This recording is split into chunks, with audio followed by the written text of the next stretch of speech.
everyone, my name is Alexa Tarantino. I am a saxophonist and educator living in New York City.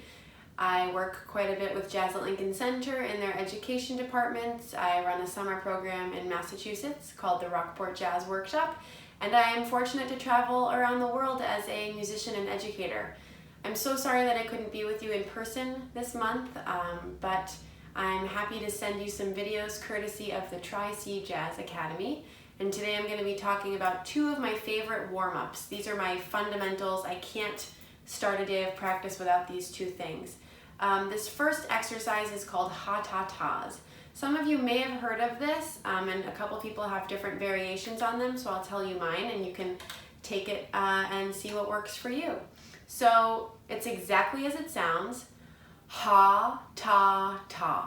We're going to do that on every note that we play. So we're playing each note 3 times, and one has this ha breath articulation, and then there are 2 tas, tongue articulation. So I'll just demonstrate quickly on my middle G. If you're a tenor player or a clarinetist, you can just go ahead and place your fingers for middle G, or if you're a clarinet, middle C. So just follow along with me exactly with the fingerings and the notes that I'm doing. No need to transpose. So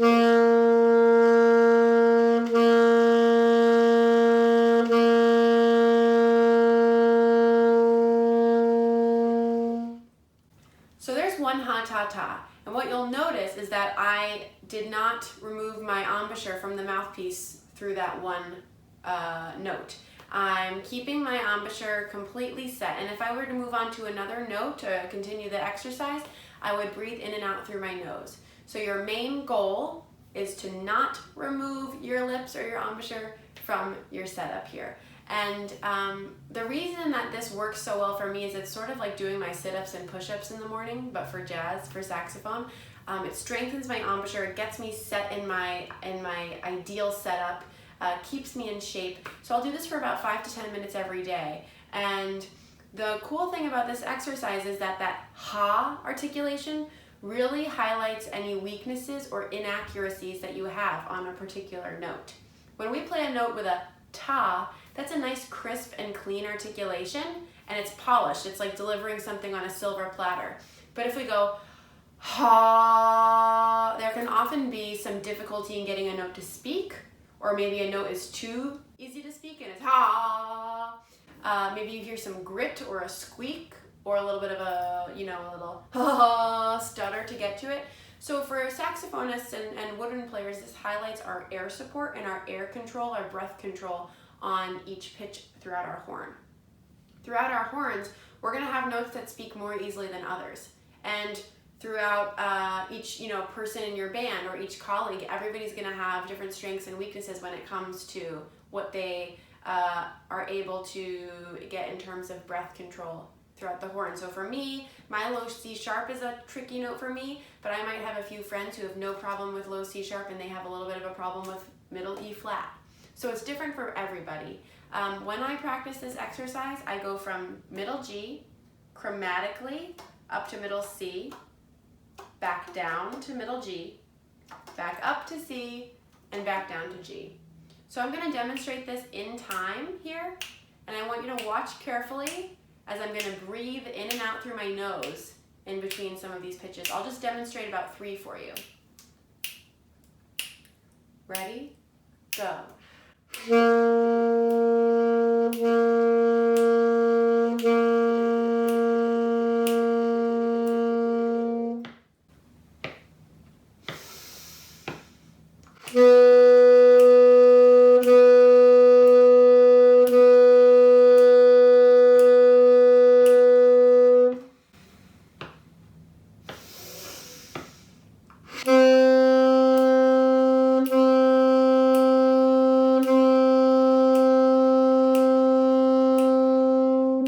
And so on and so forth. So I would go up to C, come back down, and if you could put a metronome on for about quarter note equals 60 or 80, that will be comfortable for you. And to get some, bonus exercise from this workout, you can practice this at different dynamic levels. So you can really work on how softly can you get each note to speak.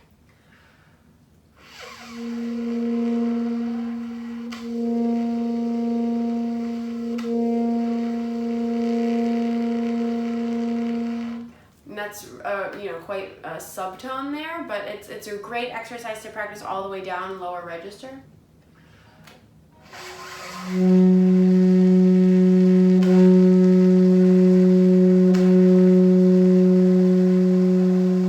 And you'll notice, like I said, that some notes speak better, more easily than others. So that's your ha-ta-ta exercise for today. As a reminder, you're going to go from G up to C and back down, back up and back down. So 2 rounds through that, through G to C. And keep your mouth on there, stuck on there. And if you're feeling like you want to try in a different register, try a different octave. You don't have to stop at C, you could keep going. Try it in your lower register, try it all the way up in your upper, maybe altissimo register if you're working on that. Try it at various dynamic levels. Maybe try going from a subtone or a very quiet pianissimo up to a forte and adding some dynamic shape. Make sure you have a tuner going at the same time as your metronome so you can monitor your intonation. Sometimes as we change from different volumes, from soft to loud, you'll notice the pitch will change. And we want to have a really good grasp at controlling that. So there you go, those are the ha-ta-tas. And this next one that I do, I call them whisper tones, sort of modeled after whistle tones on a flute, if anybody's a flute player watching. And so for me, I'll usually start this on a middle F, 1, 2, 3, 1, and I'll play absolutely as softly as possible so that you only really hear my air and the condensation in the horn, and you just hear a tiny bit of the pitch.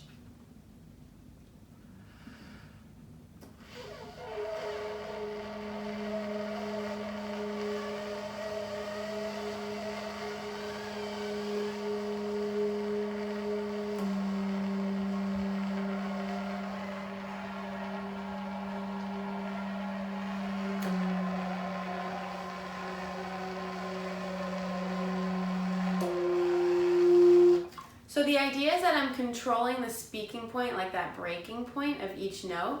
So here's just air going through my horn. And then here's my actual pitch.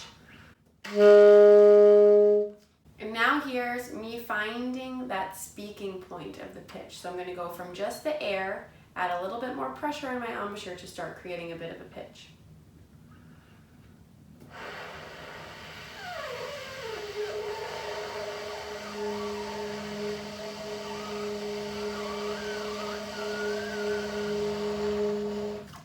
In there. So it's very slight, and it actually takes a lot of control in your abdomen and your core to keep it at this dynamic level instead of going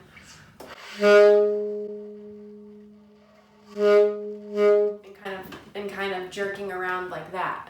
Really try to go from nothing and just the condensation in the air to finding the speaking point of the note and hold it there as softly as you possibly can so that you just hear the slightest hum of that pitch.